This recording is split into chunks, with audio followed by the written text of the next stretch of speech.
Hi friend, good morning. তোমরা সব কেমন আছো? আশা করি সবাই ভালো আছো, আমিও ভালো আছি। তো চলো আজকে আমাদের বেটু কি করছে দেখানো যাক তোমাদের। মাইন কি করছি বেটা? বেটু সকালবেলায় চকলেট, হ্যাঁ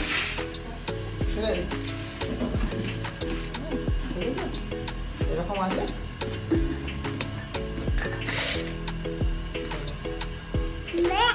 কলাই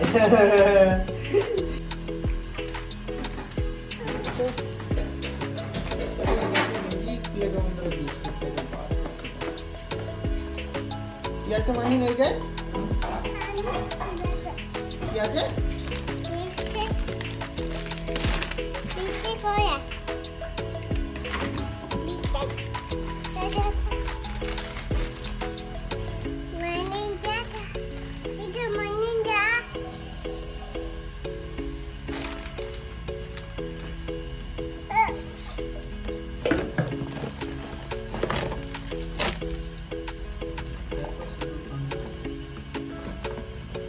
বিস্কুট পেলে মাহিন?